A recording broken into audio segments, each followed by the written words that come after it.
Hello friends, welcome to my channel Shiksha academy. मैं अपने channel Shiksha academy में आप सभी का बहुत बहुत स्वागत करती हूं और आज मैं आपके लिए बहुत इंपॉर्टेंट वीडियो लाई हूं।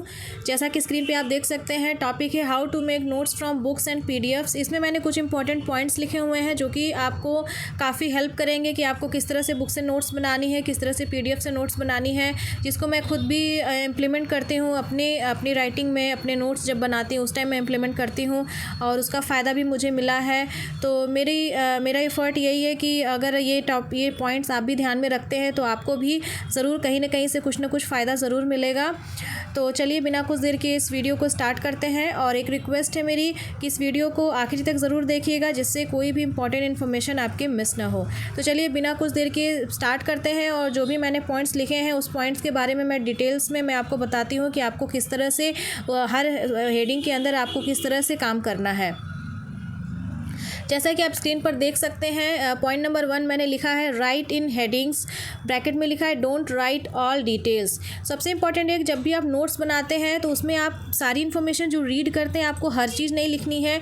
आपको एक पैराग्राफ रीड करना है, उसके बारे में एक टॉपिक, एक हेडिंग बना के लिखना है, क्योंकि वो ही हेडिंग आपको एग्ज़ाम में काम आएगी। कोई ज़रूरी नहीं है कि बुक में जो हेडिंग दी आप उसी हेडिंग के लिखें, आप खुद से भी एक हेडिंग बना के उसका नोट बना सकते हैं।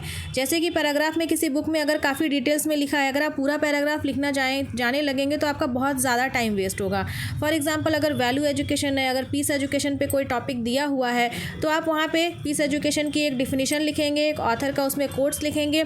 उसके बाद जैसे नीड है, जैसे ऑब्जेक्टिव्स है, तो इसमें छोटे छोटे पॉइंट्स बुलेट्स में करके लिखेंगे। फॉर एग्जाम्पल अगर कोई सेंटेंस दिया हुआ है like there are lots of need of moral education teachings in real life situations, तो आप इसमें नीड में एकदम शॉर्ट में करके लिख सकते हैं। शॉर्ट में किस तरह से करके लिख सकते हैं कि useful in real life situations, moral development is important. तो इस तरह से छोटे टैब्स में बाकी सारी चीज़ें लाइक देयर इज़ है, जो भी है आप सब्जेक्ट है वो सब हटा करके एक शॉर्ट फॉर्म में लिख सकते हैं, जिससे आपका टाइम काफ़ी सेव होगा और लास्ट मिनट पे आपको रिवीजन में भी आसानी रहेगी।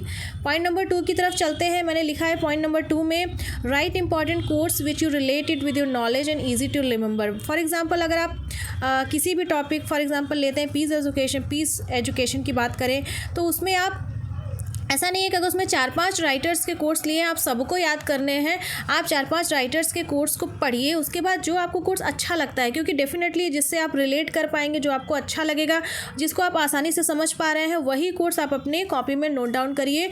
और क्योंकि ज़्यादा कोर्स का अगर आप नोट्स बना लेंगे तो आप एक भी याद नहीं रख पाएंगे। पॉइंट नंबर 3 की तरफ चलते हैं। Write in the format of flow chart diagrams which is easy to remember. तो ये देखिए, नोट्स बनाने की बात नहीं, आप बुक से लेकर बहुत सारा पूरी कॉपी भर सकते हैं, एक बुक की तरह पूरी कॉपी बना सकते हैं। बट मोस्ट इंपॉर्टेंट थिंग है कि आप नोट्स बना रहे हैं, आप बुक नहीं लिख रहे हैं, आप नोट्स बना रहे हैं, ताकि एग्ज़ाम टाइम में आप बस उसको एक बार देख लें और वो चीज़ें आपको याद हो जाए। तो कभी टाइम मिलेगा, मेरे पास कुछ नोट्स हैं पहले के जिसको मैंने लिखा हुआ है, कभी टाइम मिलेगा तो मैं उसको फ़ोटो करके पीडीएफ के फॉर्म में मैं आपको भेजूंगी कि मैंने किस तरह से वो नोट्स बनाए हैं, और अपने टेलीग्राम चैनल पे उसमें आप लोगों के साथ ज़रूर शेयर करूँगी। तो उसमें क्या है कि नोट्स बनाने का मतलब है, जैसे अगर नीट दिया है, आप डायरेक्ट पूरा थियोरी के फॉर्म में लिखना शुरू कर जाएंगे तो पहली चीज़ कि वो मोनोटोनस हो जाएगा। दूसरी चीज़ ये है कि वो आपका बहुत ज़्यादा टाइम लेगा पूरा राइटअप लिखने में। तीसरी चीज़ है कि वो बहुत लास्ट मिनट पे आप उसको पढ़ भी नहीं पाएंगे। तो फ्लो चार्ट के फॉर्म में, फॉर एग्जांपल जैसे आपने सर्किल बना दिया, नीड लिख दिया, उसके बाद ऐसे करके इस तरह से फ्लो चार्ट के फॉर्म में लिख दिया। फिर जैसे कहीं स्टेप्स दिए हुए हैं तो आप स्टेप्स के फॉर्म में उसको लिख रहे हैं। तो इस तरह के कुछ कुछ टेक्निक्स आप बनाएंगे जो देखने में भी अच्छा लगे और आपको बहुत बोरियत भी ना हो पढ़ने में। पूरी थ्योरी पढ़ने में बिल्कुल बोरियत हो जाती है, चीज़ें जल्दी याद भी नहीं रहती हैं। तो इस तरह से आप फ्लो चार्ट का यूज़ करते हैं किसी डायग्राम का। फॉर एग्जांपल मैंने पिछले वीडियो में बताया था ओजोन लेयर डिप्लीशन है, तो आप जितने भी लेयर्स हैं उसका डायग्राम बनाएं। उसमें बाद जैसे आपका बहुत सारी चीज़ें हैं, जैसे ग्रीन हाउसेस गैसेस की अगर बात करते हैं तो ग्रीन हाउसेस गैसेस के बारे में भी ऐसे ग्रीन हाउस गैसेस, उसके बाद इस तरह, सॉरी एक बार मैं फिर से बताती हूँ। जैसे ग्रीन हाउस है गैसेस है तो ग्रीन हाउस गैसेस हो गए, आप ऐसे ऐसे करके डायग्राम बना के लिख सकते हैं। ठीक है, तो इस तरह से चीज़ें आपको ज़्यादा अच्छे से याद रहेंगी।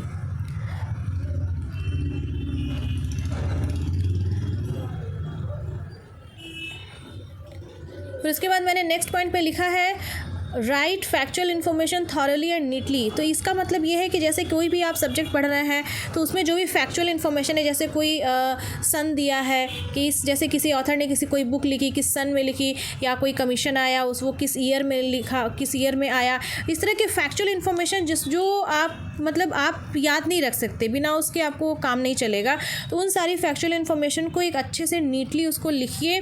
जैसे बहुत सारे एक्ट्स हैं, अगर इन्वायरमेंट एजुकेशन की हम बात करें तो इन्वायरमेंट एजुकेशन में क्योटो प्रोटोकॉल है, मॉन्ट्रियल प्रोटोकॉल है, वाइल्ड लाइफ प्रोटेक्शन एक्ट है, इन्वायरमेंट प्रोटेक्शन एक्ट है, जितने सारे ये प्रोटेक्शन एक्ट हैं इन्वायरमेंट से रिलेटेड, अगर इन्वायरमेंट सब्जेक्ट की बात करें तो ये एक फैक्चुअल इन्फॉर्मेशन है, किस ईयर में आया है, ये काफ़ी इंपॉर्टेंट है। तो आपको इसको सेपरेट नोट बुलेट में करके या कॉपी के पीछे या टॉपिक के अंदर उसको आप बुलेट करके लिखिए।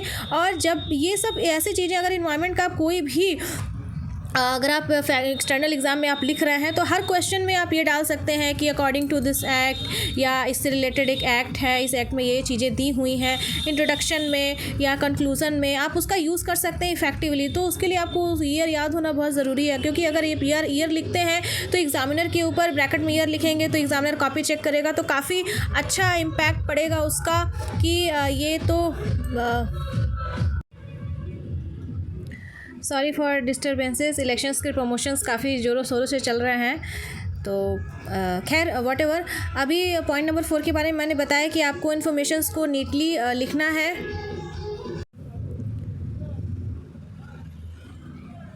चलिए पॉइंट नंबर 5 की तरफ पढ़ते हैं। Make a note on new subjects which contains factual information like different commissions in hierarchy. इसमें जो मोस्ट इंपॉर्टेंट बात है, मैंने हायरार्की बात की, हायरार्की बात क्यों की है मैं अभी आपको बताऊंगी। जो आपका सब्जेक्ट है कंटेम्प्रेरी इंडियन एजुकेशन, उसमें बहुत सारे कमीशंस हैं, जितने भी इंडिपेंडेंस से पहले, इंडिपेंडेंस के बाद में जो भी कमीशंस हैं वो काफ़ी फैक्चुअल इन्फॉर्मेशन है।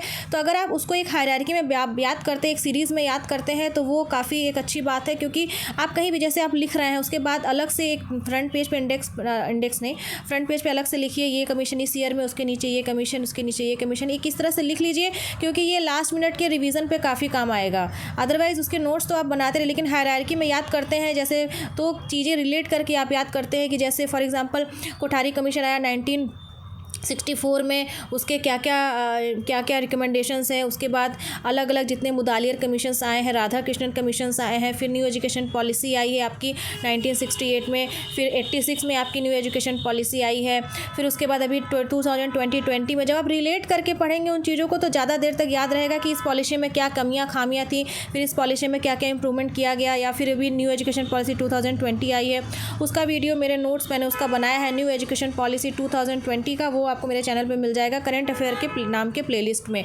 तो इस तरह से अगर आप रिलेट करके पढ़ते हैं तो फैक्चुअल इन्फॉर्मेशन याद रखना ज़्यादा इजी होता है, और ये आपको फ्यूचर में तो काम आएगा ही। और इसमें मैं एक पॉइंट ऐड करना भूल गई हूँ, उसको मैंने कॉपी में बाद में नोट किया। उसमें मैंने लिखा है कि also you can read directly from the books, and उसमें क्या है कि आप डायरेक्ट बुक से ही पढ़ सकते हैं। जैसे किसी के पास नोट बनाने का टाइम नहीं है, आप बुक से पढ़ रहे हैं, ठीक है, तो मैं क्या करती हूँ, मेरे पास बहुत लिमिटेड टाइम है कि अभी मैं नोट्स बनाने का टाइम ही नहीं है। जो भी बुक अगर नहीं है या कोई चीज़ बुक में मिसिंग है उसको मैं गूगल पर सर्च के कॉपी पे नोट बनाती हूँ। लेकिन अगर बुक है तो आई यूज़ डिफरेंट कलर पेन, मैं ज़्यादातर मतलब रेड पेन का यूज़ करती हूँ, क्योंकि एग्ज़ाम में तो यूज़ करना नहीं, घर पर यूज़ करना है। तो रेड कलर का पेन लिया, उससे कहीं कहीं अंडरलाइन कर लिया। उसके बाद I use green highlighter, light green highlighter मैं यूज़ करती हूँ। ये दो चीज़ें मेरे पास हमेशा रहती हैं, और इनका बुक यूज़ करके मैं बुक में ही जो मुझे कोट्स अच्छे लगते हैं मैंने उसको हाईलाइट कर लिया, जो लाइन्स अच्छी लगी हैं उसको मैंने अंडरलाइन कर लिया। मैं मतलब बुक ही एक तरह से मेरा एक तरह से नोट्स है, और मैं फिर बुक को ही ऐसे लास्ट मिनट पर खोल के रिविज़न करती हूँ। तो ये मेरा अपना तरीका है। देखिए मैं आपको एक सजेशन दे सकती हूँ, मैं अपने फंडे बता सकती हूँ जो मैंने यूज़ किए हैं। हो सकता है कि मेरा फंडा मेरे लिए काम करता हो, आपके लिए ना करता हो, या हो सकता है आपके पास मेरे से भी ज़्यादा अच्छा फंडा हो, तो वो आप टेलीग्राम ग्रुप पे और बच्चों के साथ शेयर कर सकते हैं। और अगर मेरा ये वीडियो अच्छा लगा हो तो प्लीज़ इसको लाइक, सब्सक्राइब और शेयर ज़रूर करिएगा। और इसके साथ में अभी मेरा प्लान कुछ और है, कुछ और अच्छे इफेक्टिव 2-4 वीडियोस और बना के I will wind it up. उसके बाद मैं वीडियोस नहीं बनाऊंगी, क्योंकि मेरे पास कुछ और भी चीज़ें हैं जो अभी ज़रूरी हैं वो करनी है। बट मैं आप लोगों के साथ टेलीग्राम ग्रुप के माध्यम से मैं ज़रूर आप लोगों के साथ जुड़ी हुई रहूँगी। वहाँ पर कुछ भी क्वेरीज़ आती है तो मैं डेफिनेटली कोशिश करूँगी सॉल्व करने की। अदरवाइज़ वहाँ आप लोग के बहुत अच्छे फेलो मेम्बर्स हैं, और हिंदी मीडियम, इंग्लिश मीडियम दोनों तरह के स्टूडेंट्स हैं वहाँ पे, वो आपकी एक दूसरे की आप लोग हेल्प करिए तब तक, और मेरी गाइडेंस तो आप लोगों के साथ है ही। तो प्लीज़ मिलते हैं फिर जो भी नेक्स्ट वीडियो होगा। अभी मैंने प्लान नहीं किया है कि अपकमिंग वीडियो क्या होगा, इसलिए मैं उसको इस वीडियो में नहीं बता रही हूँ। तो इसलिए आज के लिए आप लोग का बहुत बहुत धन्यवाद मेरा सेशन ज्वाइन करने के लिए। मिलते हैं फिर हम नेक्स्ट वीडियो में।